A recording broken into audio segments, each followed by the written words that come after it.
Alamin naman natin ang update kung kailan ang susunod na laban ni former IBF Super Flyweight Champion Jerwin Ancajas. Para sa detalye, narito ang report ni Paulo Salamatin.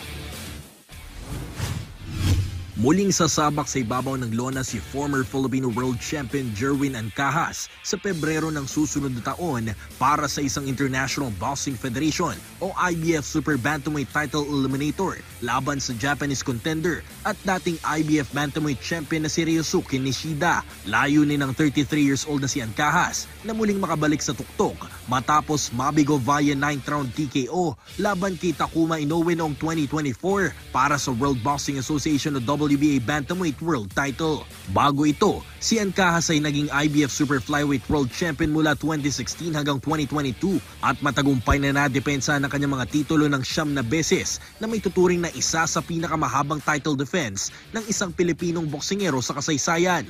Ang nalalapit na sagupaan kay Nishida ay magsisilbing pagsubok kung handa na siya makipagsabayan sa mas mabibigat na kampiyon sa 122-pound division. Sa eksklusibong interview ng PTV Sports sa Pinoy Boxer, determinado si Ancajas na patunayan na hindi pa tapos ang kanyang kwento sa mundo ng boxing. Gutom pa rin po na sana makasungkit ulit ng title fight at saka maging world champion po ulit. Ito po yung ninanais ko pa po na sana makasungkit pa ako ng isang title. Ibinahagi rin ni Ancajas na oras na mahawakan niya ang titulo sa 122-pound division. Wala na itong oras na sasayangin upang makakuha ng isang title unification fight at sa asam na maging undisputed champion balang araw. Isa din po yung hinangat ko po nung naghawak po ako ng title ko po sa IBF. Napakatagal po nung hintay po namin na sana makalaban kami ng ibang champion po sa timbang po nung time na yon. Pero yun po, hindi po pinalad. Mayroon na sana po yun kung Yoka, yun po. Nagkataon din po na nag-COVID. Tapos papunta na sana kami ng 3 araw na lang, pa-Japan na kami, tapos lang nagsarado yung ng Japan.